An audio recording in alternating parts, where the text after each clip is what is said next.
Hello, hola, kumusta? Napakagaling magtagalog ng foreigner na to. Para sa video na to, i-challenge natin si Jared sa iba't ibang Tagalog words na medyo bago, na medyo luma, para malaman natin kung gaano talaga kagaling magtagalog tong foreigner na to. Game? Game, tara na, tara na. Ayun. Yung mga salita na sasabihin mo sa akin sa English talaga, tapos ita-translate ko sa Tagalog o paano yun? Sasabihan kita sa Tagalog, tapos explain mo yung Tagalog kung anong ibig sabihin. Sige. Quick ano lang, background. Paano ka natuto magtagalog, Jared? Natuto ako magtagalog doon sa Canada kasi dati may jowang Pinay ako. Kaya natuto ako para lang sa kanya. Para makipag-usap sa mga kaibigan niya, sa pamilya niya. Dati pa yon, kaya medyo nasanay na ako sa Tagalog. Sige, simula na tayo. Yung mga una, medyo madali lang. Okay. Tapos sa bandang dulo, medyo colloquial na, makabago. Una, po at opo. Po at opo, para makalang. Ginagamit mo yon para sa mga tao na mas matanda. Kunyari, oo para sa mga kaibigan, opo para kay lola. Galing. Okay, next. Baba. Baba. Parang kung gusto mong bumaba, yung pandiwang baba, yun yung future tense. Tapos ba sa dulo, ibig sabihin na tanong na yun. Kaya baba, ibig sabihin, are you going to go down? Tama ba yun? Tama. Ang galing. Nagpapabagabag. Tongue twister talaga yon. Sa tingin ko, ibig sabihin na parang something that causes anguish or anxiety sa English, nakakapagpapagabag. Di ba? Tama. Naunsami. Naunsyami. Hindi ko alam yon. Naunsami, ibig sabihin yan parang naudlot. Okay. Diba? Hindi ko alam yun. Naalimpungatan. Naalimpungatan. Hindi ko alam. Ano yon? It's like you woke up in the middle of the night and then you're still groggy, you're still sleepy. Yeah. Okay. Parang inaantok pa. Hindi to masyadong malalim, ha? Hindi, sakto lang. Ako mamaya. Okay, next. Muni. Ko rin alam, muni.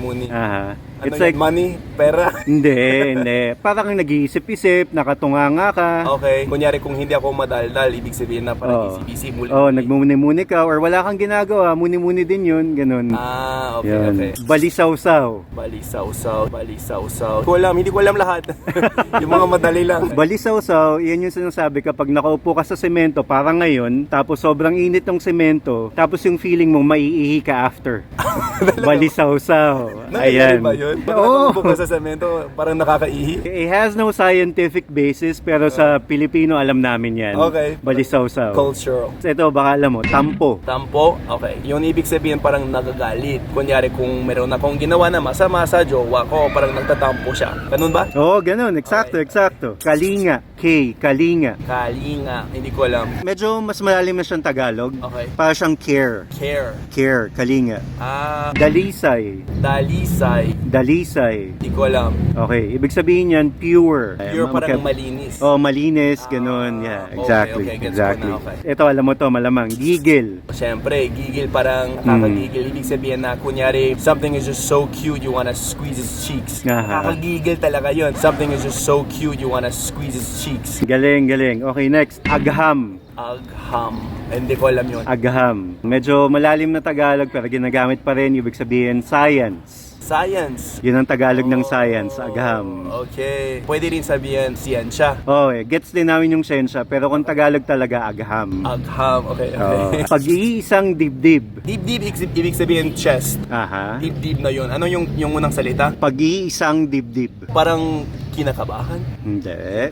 Hindi ko alam. Parang ano siya, equivalent ng being one. Pag kinakasal ka na, pag-iisang dibdib yun. Kasal ay pag-iisang dibdib. Isang dibdib na. Parang sa You're one. Sa puso ba yun? Exactly. Parang doon siya nanggaling. Ang ganda, di ba? Oo, ang ganda. Okay, next. Ito, medyo, since marunong ka mag-Spanish, medyo may advantage ka dito. Okay. Konyo. Ibig sabihin yung mga ano. Sa Tagalog, hindi sa Spanish, Yes, iba yung ibig sabihin. Pero sa Tagalog, yung ibig sabihin na Englishero. Mas gusto nilang mag-English kaysa sa Tagalog. Sabihin mo sa akin kung mali ako, pero sabihin ko yung ibig sabihin na usually mas mayaman yung tao na konyo, di ba? Tama. Yung mga nakapag-aral sa magagandang schools, yan, medyo Private Englishero. school, ganun, diba? Correct, yan. Englishero yung mga yan. Basta iba yung ibig sabihin sa Spanish. Tama, wag na natin pag-usapan. Okay, next. Lugar. Place. Ayan. Yes, diba? Kunyari, andito na kami sa isang lugar na maganda, ganun. Sunod. Tukayo. Tukayo.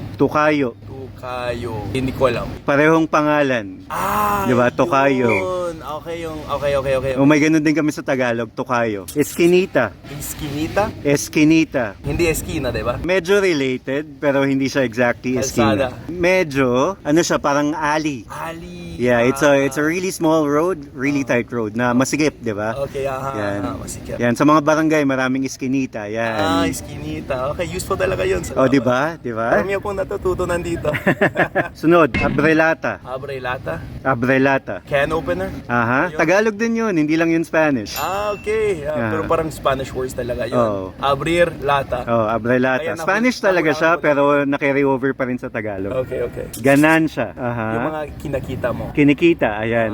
Alam mo ba, hindi ko alam na Tagalog yun. Yung tatay ko yung gumamit. Tapos, since marunong ako mag-Spanish, uy, Spanish yan na. Tagalog din pala ang ganansya. Ganancias. O, ganancia in Espanyol, di ba? Ito, mga nakakatuwa na to. Bibilisan ko ha. Sus Mariosep. Jesus, Mary, Joseph. Jesus, Mary, Joseph. Ganon. Aha. Parang, ay nako. Sus Mariosep. Yeah. Pinabilis namin. Mas magamit yun sa Spanish kaysa sa English. Oo, Sa English, madalas sabihan, oh my God. Aha. Jesus, Mary, Joseph. Next, afam. Afam. Ayan, alam mo yan. Amerikano, yung mga Aha. taga-US, diba? Pero sa tingin ko, may ibig sabihin din dyan na parang jowang foreigner. Tama ba yun? Usually, parang nire-refer siya sa mga puti Apo. na nakikita mo dito sa Maynila. Ang literal na ibig sabihin niya, a foreigner assigned in Manila. Ah, So anybody who's white, people say, uy, afam yan. AFAM na yun. Okay. Pero pag sinasabi nila, nakahanap ako ng AFAM, usually ibig sabihin na jowa yung Oo, hanap correct. nila, diba? Correct. Jowa na puti. Oo, Ganon. correct, Jowang correct. puti. Pwede mo sabihin, ikaw, afam ka. Si Jared, afam yan. Ah, Oh, yeah. foreigner. Ano yun? Assigned in Manila. Assigned in Manila. Oh, pero even if you're not assigned here or working, Self-assigned. yeah, it's in general na. Anybody na puti na nandito, afam. AFAM na ako. Ayan, oo, correct. Okay, next. Eme. Eme, parang joke lang. Hindi totoo. Eme lang. Oh, Eme. parang char. Char, yan, Oh, yeah. charot. Char, yan, Oh, yeah. charot. Ganern. Ganern, ibig sabihin ganun. Aha. Ganun, like that. Ganun. Like that, exactly. Ganern. Tol. Tol, pare. Pare. Tol, Galing. bro. Okay, Marites. Marites, mga chismoso. Chismoso, chismosa. Galing. Kita kits. Kita kids, see you later. See you later. Natulfo. Natulfo. Natulfo. Hindi ko alam. Okay. In the Philippines, merong really popular na parang what they do is they hear like cases from the public, tapos they adjudicate it, they mediate cases na it's really, really popular. Like, So, ang last name niya, Tulfo. Judge talaga siya. Hindi, senator siya ngayon. Pero dati. sa Dati, media personality siya. Okay. So, para siyang extrajudicial avenue for people to air their grievances. Alam mo, Judge Judy? Parang ganun, exactly Ganun, like okay, Judge okay. Judy, exactly Okay. like that. Filipino version Philippines ng version. Judge Judy, Right. okay. So, kapag sinabing natulfo, ibig sabihin, nireklamo ka kay Tulfo. Oh. Or kapag sinabing ipatulfo mo yan, complain him to Tulfo. It's so ubiquitous now. Everybody knows about it. So, dapat alam mo rin yun. Alam ko na. Natulfo, Kanina, hindi ko alam, pero itulfo. alam ko na. Ayan, ipatulfo. Patulfo. Okay. Yan, Patulfo mo yun. Oo, patulfo mo yun. Yan. Anyari. Parang contraction yun ng anong nangyari. Anong nangyari? Happen. Anong nangyari. Okay, good. Awit. Parang song or poem. Parang ganun. There's another way of saying it. Ito, mas makabago to. Awit. Awit. Hindi ko alam. Ano? Aw, ang sakit. Ay, nako. Okay. Aw, ang sakit. Awit. Yan. Maririnig mo yun sa mga kabataan ngayon. Awit. Awit. Okay. Yan. Gets ko na. Okay. Okay, next. Deserve. Deserve. Deserve. Pero hindi yun sa English, di ba? Hindi English. Tagalog, deserve. Deserve. Deserve. Hindi ko alam. Exactly like English, deserve. Sabi ko na hindi English. Deserve, yeah. Pero Tagalog, ang spelling niya, D-A-S-U-R-V. Deserve. Deserve. Okay. Kunyari, deserve mo yan. Deserve mo yan. Okay, next. Budol. Budol. Kunyari, nabudol ka. Hindi ko alam. Ibig sabihin, naloko ka, na-scam ka. Scam. Scam, budol. Nabudol ako. Kunyari sa taxi, niloko ka, nabudol ako sa taxi. O kaya pwede din, another usage, kunyari na-hype ka. Alam mo yung na-hype, di ba? Yun, na-hype ako ng friend ko na bumili ng ganito. Ginagamit din yun. Nabudol ako to buy this. Like he, Yeah, na-hype ka. yeah, he convinced me to buy You that. convinced me. Yeah, exactly. Wow, okay. Right. Yarn. Yarn. Parang gunner, di ba? Parang ganun. So, ganun. Yes. Parang contraction ng gunner. Contraction ng yan. Yan, okay. Kunyari, maganda yan, maganda yarn. Maganda yarn. Aha. Okay. Masarap yarn. Masarap yarn. Usually patanong yun eh. Yarn. Ito alam mo to, naol. Sana all. Sana all. Yeah, sana all. I wish everyone did that. Okay, Or good. parang Walwal. Walwal. Walwal. Walo, ibig sabihin 8. Walis, ibig sabihin broom. Aha. Walwal, hindi ko alam. Walwal is like when you drink until the dawn. Sobrang naglasing kayo. Okay, Walwalan, okay. walwal. Okay. Nagwalwala ako sa Friday. Nagwalwal. Oo, nagwalwal ako sa Friday. Exactly. Ganun. Nagwalwalan kami sa Fridays. Okay. Ganun. Walwal, okay. Okay, next. Chibog. Chibog. Chibog. Busog ba yun? Pagkain. Kainan. Chibog na. Kainan okay. na. Pagkain. Oo. Chibog. Okay, next. Carry. Carry bells. Carry bells. Kaya mo. Oo, yan. Kaya mo, di ba? Carry lang. Carry bells. Running. Running, hindi ko alam. It's like you're over anxious about something. O, You're overthinking something. Running. kinakabahan, parang Parang sobrang kinakabahan. Hindi lang kinakabahan, sobra-sobra. okay. Over the top na kaba. Okay. Running ka na. Running. Oo. Okay, last 3. Omsim. Sim. Omsim. Sa tingin ko baliktad yun, di ba? Baliktad. Sa tingin ko narinig ko na yun, pero hindi ko Omsim. alam. Mismo. Exacto. Mismo, eksakto. Yeah, sa Tagalog. Okay, Mars. Mars. Marites ba yun? Hindi. Kaibigan? Contraction ng kumare. Instead of saying, kumare, you say, Mars. Uy, Ah, Mars. So, girlfriend, pero friend that's a girl. Yep, Hindi exactly. jowa. Yeah, Parang hindi jowa. kaibigan na babae. Oo, exactly. Mars. Magwalwal na tayo, Mars. Correct! Pinaka-last na, Jared. Okay. Bet ko yan. Yun talaga yung mangyayari. Sa tingin ko, ito mangyayari. Aha. Hindi tama? Hindi exactly like that. Like, I like that. Bet ko yan. Yeah, si Jared, bet ko yan. I like Jared. Or yung pagkain na yan, bet ko yan. Gusto ko yan. Bet.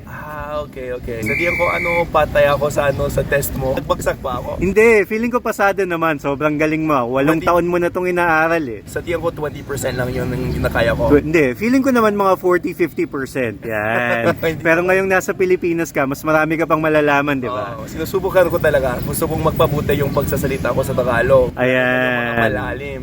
Ayan, na-appreciate naman namin yan. So, salamat Jared sa pag-aaral ng Tagalog. Maraming salamat sa iyo sa pagturo ng Tagalog. Salamat din. So, invite mo sila sa channel mo, Jared. Okay, ako si Jared Hartman, yung talaga yung pangalan ko sa YouTube, tapos sa Facebook, sa sa Instagram. So, i-search lang nyo. Halos lahat ng mga video ko sa Tagalog talaga. Check it out. Ayun, adios, salamat. Bye, Adios, Jared. ciao. Andito ako ngayon, kasama ko si kaibigang Jared. Kumusta? Ay, estoy bien. Tagalog tayo. Tagalog. Ayan, sige, isa pa. Okay lang ako, okay lang. Baba, yarn. Kung meron akong ginawa na masama sa jowa ko, parang nagtatampo siya. Charot. Sus Mariosip. Carry bells. Konyo, ibig sabihin yung mga Sa Tagalog hindi sa Spanish Magwalwal na tayo, Mars. Correct! Kumusta? Ay, estoy bien. Okay lang.